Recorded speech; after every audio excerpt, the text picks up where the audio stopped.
నమస్తే, welcome to 10 TV. నేను బలరాం. ఇప్పుడు ఎక్కడ చూసినా కూడా తమ అభిమాన నటుల పెళ్లి గురించే పెద్ద ఎత్తున చర్చ నడుస్తోంది. వారెవరో కాదు, విజయ్ దేవరకొండ, రష్మిక వివాహం గురించి అభిమానులు ఎంతగానో ఎదురు చూశారు. ఆ రోజు రానే వచ్చింది. చాలా గ్రాండ్ గా వివాహం జరిగిన ఫొటోస్ ప్రతి ఒక్కరు కూడా చూస్తూ ఉన్నాం. అయితే మ్యారేజ్ తర్వాత వారి కెరీర్ ఏ రకంగా ఉంటుంది, ఎవరికి బాగా కలిసి వస్తుంది, మరోవైపు కొడవ సాంప్రదాయంలో కూడా వివాహం జరిగింది అంటున్నారు. అసలు ఈ కొడవ సాంప్రదాయం అంటే ఏంటి, అది ఎక్కడ ఏ రకంగా చేస్తారు, ఇవన్నీ కూడా తెలుసుకునే ప్రయత్నం చేద్దాం. ప్రస్తుతం మనతో పాటు స్టూడియోలో అందుబాటులో ఉన్నారు ప్రొఫెసర్ డాక్టర్ ముల్లపూడి సత్యనారాయణమూర్తి గారు, ప్రముఖ ఆధ్యాత్మికవేత్త. వారి మాటల్లో ఈ వివరాలన్నీ కూడా తెలుసుకునే ప్రయత్నం చేద్దాం. గురుగారు నమస్తే. నమస్కారం బలరాం గారు. రైట్, అంటే ఇప్పుడు అందరు అభిమానులు ఎప్పటి నుండో ఎదురు చూస్తూ ఉన్నారు వీరి వివాహం గురించి. ఎట్లాస్ట్ ఆ పెళ్లి జరిగిపోయింది, చాలా గ్రాండ్గా జరిగింది. ఆ ఫొటోస్, ఆ వీడియోస్ కూడా అందరినీ బాగా అట్రాక్ట్ చేస్తూ ఉన్న సందర్భాన్ని చూస్తూ ఉన్నాం. పెళ్లి తర్వాత వీరిద్దరి లైఫ్ ఏ రకంగా ఉండిపోతోంది, వారి కెరీర్ ఏ రకంగా ఉండిపోతోంది?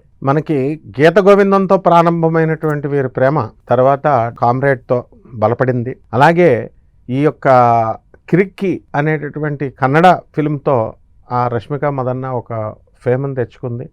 ఆ తర్వాత గురు మహాదశ ఆ అమ్మాయికి నడుస్తున్నటువంటిది ఇప్పుడు గురు మహాదశ. రష్మిక రాశి తులారాశి, ఆమె జాతకంలో గురు మహాదశ ఇప్పుడు అవుతుంది కాబట్టి సాధారణంగా వివాహాలన్నీ కూడా గురు మహాదశలో అవుతాయి అన్నమాట.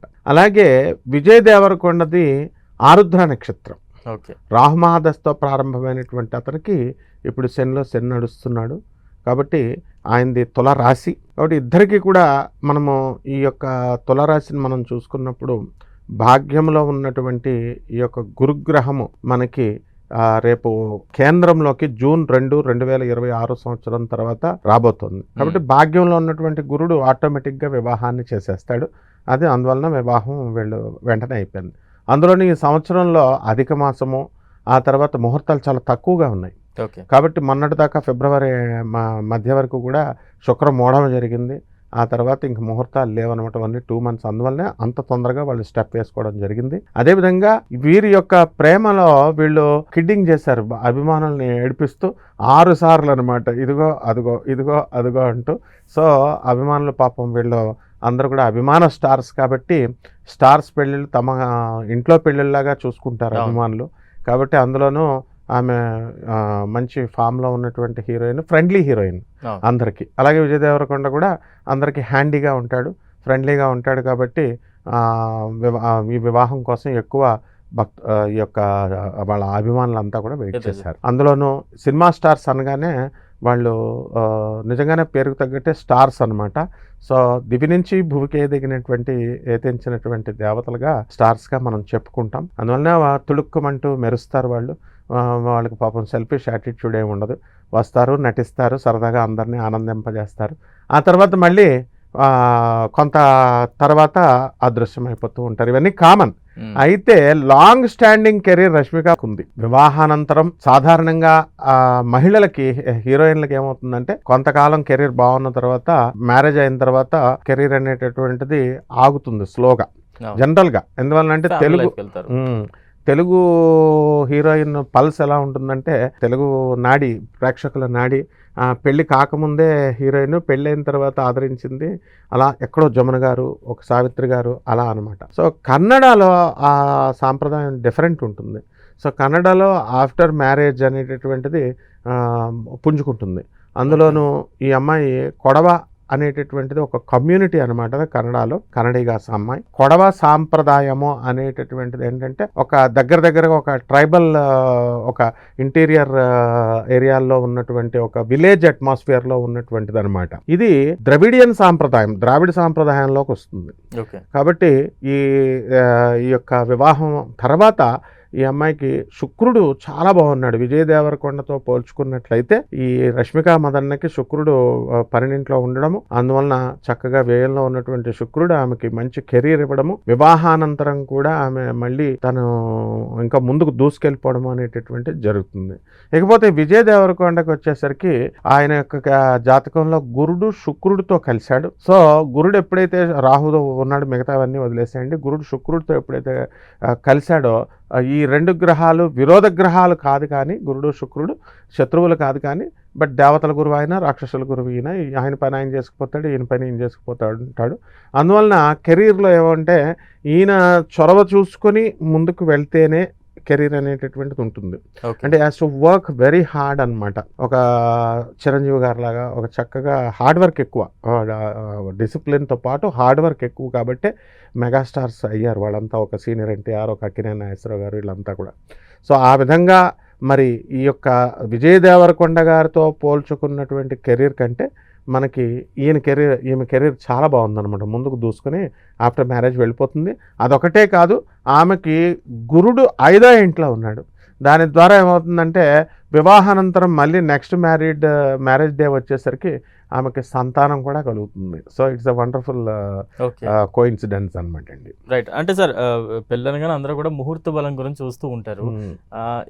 నిన్న జరిగిన ఈ పెళ్లికి సంబంధించి ఆ ముహూర్త బలం ఎటువంటిది, ఎలా పెట్టారు, ఏంటి? ముహూర్త బలము చాలా మంచి ముహూర్తంలో అయింది వివాహం ఆమెకి. ఇద్దరికి కూడా తులారాశికి అధిపతి అయినటువంటి శుక్రుడు, అలాగే ఈమెకి రష్మికకి, అలాగే విజయ్ దేవరకొండ గారికి ఆరుద్ర నక్షత్రం, మిథున రాశి. సో మిథున రాశి, మిథునానికిను బుధుడు అధిపతి, రాష్ట్రాధిపతి బుధుడు. ఆ బుధుడికి ఈ శుక్రుడికి ఇద్దరికి కూడా మిత్రగ్రహమైనటువంటి గ్రహాల్లోనే ముహూర్తం అనేటటువంటిది నిర్ణయించడం జరిగింది. సో ఎప్పుడు కూడా ఈ ముహూర్త బలం గట్టిగా ఉంది కాబట్టే, శుభముహూర్తం శుభలగ్నాల్లో ఉంది కాబట్టి వాళ్ళ యొక్క దాంపత్య జీవితంలో బ్రేక్స్ ఉండవు. అండ్ ఈ యొక్క కలత్ర కారకుడు కూడా ఆమెకు కలత్ర కారకుడైనటువంటి గురుడి యొక్క దశలో, గురుడి యొక్క లగ్నంలో, గురుడి యొక్క అంశలో ఇవన్నీ పెట్టడం అనేటటువంటిది జరిగింది కాబట్టి అన్నీ కూడా శుభాలుగా మనకి పరిణమిస్తాయి అన్నమాట. అంటే సార్ పెళ్లి కూడా 2 పద్ధతుల్లో జరిగింది అంటారట. 2 హిందూ సంప్రదాయం అయినప్పటికీ కూడా ఉదయం ఒక పద్ధతి, రాత్రికి వచ్చినప్పటికీ రష్మికకు సంబంధించిన కొడవ పద్ధతి అంటున్నారు. అంటే ఏంటి అది, ఆ పద్ధతి, ఆ విధానం ఏ రకంగా ఉంటుంది అంటారు? కన్నడిగులు వేరు, తెలుగువారు వేరు కాదు, మనం నైబర్సే. శ్రీకృష్ణదేవరాయలు మనకి భాషలందు తెలుగు లెస్స అని స్వయంగా ఆయనే అముక్తమాల్యద ఇవన్నీ కూడా రాసి ఆయనే స్వయంగా చెప్పారు. మనకి neighbouring state and very close కల్చర్లో మనకి దగ్గరగా ఉండేటటువంటి కల్చరు కన్నడ సాంప్రదాయం. సో ఈ కన్నడ సాంప్రదాయంలో ఈ యొక్క కొడవ అనేటటువంటి సాంప్రదాయము మనకి ఇప్పుడు తమిళ సాంప్రదాయం ఎలాగైతే ఉందో అలా కొడవ సాంప్రదాయం అనేటటువంటి తుళు, ఇలా రకరకాలు ఉంటాయి. అంటే మరీ ట్రైబల్గా కాకుండా ఇది ఒక రూరల్ బ్యాక్గ్రౌండ్లో, విలేజ్లో ఉండి చేసేటటువంటిది అనమాట. అంటే ఇది లింగాయత్స్ అని, అక్కడ కన్నడలో లింగాయత్స్ పద్ధతిలో పరమేశ్వరుని పూజ చేస్తూ ఉంటారు. ఇప్పుడు ఉదాహరణకు మనం చూసుకున్నప్పుడు సమంత గారి వివాహం చూసుకున్నప్పుడు బోధశుద్ధి వివాహం అని అన్నాం. ఇక్కడికి వచ్చేసరికి సేమ్ మన తెలుగు సాంప్రదాయంలో మార్నింగ్ ఉదయం జరిగినటువంటి వివాహము తెలుగు సాంప్రదాయంలో జరిగింది. అంటే బాచికాలు కడతారు, మామూలుగా మంగళసూత్ర ధారణ ఉంటుంది, జీలకర్ర బెల్లము అనేటటువంటిది మనకి ముహూర్తం మనం ఆ టైంకి పెట్టడం జరుగుతుంది. అండ్ ఈ కొడవ సాంప్రదాయంలో కూడా సేమ్ టు సేమ్ ప్రాసెస్. కన్నడలో ఏంటంటే మంగళసూత్రాల దగ్గరికి వచ్చేసరికి మనము 2 మంగళసూత్రాలు వేసుకోవడం అనేటటువంటిది తెలుగు వాళ్ళకు ఉంటుంది. అండ్ కన్నడ సాంప్రదాయంలో ఒకటే సూత్రం వేయడం, ఇలా కొన్ని డిఫరెన్సెస్, మైనర్ డిఫరెన్సెస్ అనేటటువంటి ఉంటుంది. అండ్ నార్త్ ఇండియాలో ఏ విధంగా బీహార్ అక్కడ సింధూరం అనేటటువంటిది దగ్గరలో పెడతామో మనము, ఆ విధంగా ఈ యొక్క గురు సాంప్రదాయం ఎక్కువ ఉంటుంది కన్నడ మరాఠీల్లో. సో ఈమె చక్కటి దత్తాత్రేయ స్వామి వారి యొక్క భక్తురాలు ఈమె రష్మిక మదన్న. కన్నడలో ఏంటంటే మనకి స్వామి సమర్థ, ఆ తర్వాత జగద్గురువులైనటువంటి దత్తాత్రేయ స్వాముల, నృసింహ సరస్వతి స్వాముల వారు, ఆ తర్వాత మళ్ళీ మాణిక్ మహారాజ్, ఈ యొక్క ఆరాధన ఎక్కువగా ఉంటుంది. అందువలన కన్నడ దేశంలో, కర్ణాటకలో గాణగాపురంలో దత్తాత్రేయ స్వామి వారి యొక్క భక్తురాలు ఆమె. అందువలన ఈ సాంప్రదాయంలో మనకి ఆ వివాహం అనేటటువంటి సాయంత్రం యాక్చువల్గా నప్షల్స్, అది వివాహంతో పాటు ఫాలోడ్ బై నప్షల్స్, అంటే శోభన ముహూర్తం కూడా గర్భాధాన ముహూర్తం అంటారు. సో ఆ ముహూర్తం కూడా నిన్న నప్షల్స్ జరిపారు.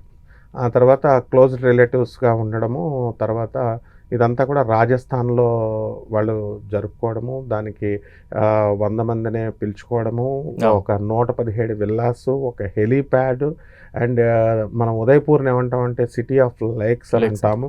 ఆ లేక్స్కి ఉదయపూర్ సిటీకి ఒక 25 కిలోమీటర్స్ దూరంలో మనకి ఈ యొక్క పెళ్లి మందిరం ఉండడం, ఈ కళ్యాణ మండపంలోనే మన మెగాస్టార్స్ కుటుంబాల్లో ఉన్నటువంటి మీరు అన్నట్టు నాగబాబు గారు వాళ్ళ అమ్మాయి కూడా అక్కడే చేసుకోవడం, ఈ సాంప్రదాయం మారుతోంది. అంటే మనకి ఇక్కడ ఉన్నటువంటి స్పేస్ ప్రాబ్లం రాజస్థాన్లో ఏంటంటే అదొక స్పిరిచువల్ భూమి. అండ్ చూడడానికి కూడా మనకి జైసల్మార్ ఇవన్నీ కూడా దగ్గరగా ద్వారకా, బేట్ ద్వారకా ఇవన్నీ ఉంటాయి కాబట్టి ఆ విధంగా ఆ సాంప్రదాయాల్లో ఎక్కువ మంది టాప్ హీరోయిన్స్, లెజెండరీస్ అందరూ కూడా రాజస్థాన్ని ప్రిఫర్ చేస్తున్నారు. ఓకే. అంటే సార్ విజయ్ కొంత సినిమాల్లో ఈ మధ్య కొంత ఆశించిన స్థాయిలో రిజల్ట్ అయితే కనిపించట్లేదు. పెళ్లి తర్వాత ఎటువంటి బ్లాక్ బస్టర్స్ మనం ఎక్స్పెక్ట్ చేయొచ్చు అంటారు? నటులు అనగానే అప్స్ అండ్ డౌన్స్ అనేవి కామన్. ఇవన్నీ కూడా ఎన్ రామారావు గారి కెరీర్లో కూడా చాలా జరిగినాయి. సో ఆయన వరకు ఆయన మా పెర్ఫెక్షన్ ఇచ్చాడా లేదా అన్నది చూసుకోవాలి. కథాబలము, కథనము, ఆ తర్వాత మిగతా ఫైట్స్, గేట్స్, డిఫరెంట్ ఫ్యాక్టర్స్తో సినిమా అనేటటువంటిది ముడిపడి ఉంటుంది. అయితే ఈయనకి జరుగుతున్నటువంటి ఈ యొక్క సినిమా దశలో మనకి ఆయన కెరీర్లోనే తెలుస్తుంది. ఎందువల్లంటే ఇప్పుడు గురుడు, శుక్రుడు ఇద్దరు కలవడము, ఆ రాహుతో కంబైన్డ్గా ఉండడం వల్ల ఆయన మరీ టాప్గా వెళ్ళిపోవడము, మరీ డౌన్ఫాల్ అనేది కాకుండా ఎప్పుడు కూడా ఒక న్యూట్రల్గా, ఒక యావరేజ్గా, ఒక మధ్యస్థంగా వెళ్ళిపోతూ ఉంటాడు ఆయన కెరీర్. ఇప్పుడు అదే రష్మిక అట్లా లేదు. రష్మిక వచ్చేసరికి she is very powerful planet. Stars అనేటటువంటి శుక్రుడు ఎక్కడికో తీసుకెళ్తుందో, ఇది ఇంకా first phase. And after marriage అనేటటువంటిది, అందువల్లనే కెరీర్ పరంగా ఈ హీరోయిన్స్ అందరూ కూడా కొంతకాలం లేట్ మ్యారేజెస్ చేసుకుంటారు. దానివల్ల కెరీర్కి తెలుగు ఎక్స్పెక్టేషన్స్, ప్రేక్షకుడు ఎక్స్పెక్టేషన్స్ బట్టి. సో సెకండ్ దీంట్లో ఇదే విధంగా కొనసాగుతుంది అతనిది. అంటే ఇప్పుడు ఎట్లా అయితే ఉందో ఆఫ్టర్ మ్యారేజ్ కూడా అట్లాగే వెళ్తాడు. అంటే బ్యాలెన్స్డ్గా వెళ్తాడు. And not like that blockbusters ఏమైనా తగిలితే మామూలుగా ఆయన శని మహాదశలో తగలకుండా ఉండవు. శని బాగానే ఉన్నాడు ఆయనకి. చక్కటి రవి బుధులు ఇద్దరు కూడా మేషరాశిలో ఉండి ఆత్మకారకుడైనటువంటి ఆత్మవిశ్వాసం ఎక్కువ అతనికి. ఆత్మవిశ్వాసం ఎక్కువ కాబట్టి హీఈస్ వెరీ కాన్ఫిడెంట్ అనమాట. Okay sir. అంటే ఫైనల్గా అంటే లవ్లో ఉన్నప్పుడు ఎంత క్యూట్గా ఉన్నారో ఆ కపుల్, ఎంత లవబుల్గా ఉన్నారో, పెళ్లి తర్వాత కూడా అదే విధంగా కంటిన్యూ అవ్వడానికి కావచ్చు, లేదంటే అంత మంచి దాంపత్య జీవితం ఉండడానికి కావచ్చు, ఎంతవరకు సహకరిస్తున్నాయంటారు జాతకం? డెఫినెట్గా 100% సహకరిస్తున్నాయి. వాళ్ళది మెచ్యూర్డ్ మైండ్స్ వాళ్ళు. ఎందువల్లంటే 21 ఇయర్స్లోనే ఈ అమ్మాయికి ఈ యొక్క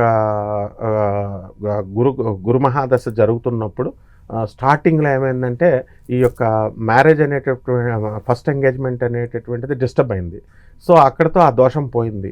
ఇకపోతే ఈ వీళ్ళ వివాహం దగ్గరికి వచ్చేసరికి mutual confidence, mutual respect and mutual understanding, ఈ మూడు కూడా మ్యారేజ్కి ప్రధానమైనటువంటి. అదే 3 సూత్రాలు అంటే మంగళసూత్రాలు కట్టమన్నారు. 3 ముళ్ళు అంటే అదే mutual respect, mutual confidence and mutual అండర్స్టాండింగ్నే మంగళసూత్రం అంటారు. అది డీకోడెడ్ లాంగ్వేజ్లో చెప్తారు పెద్దలు.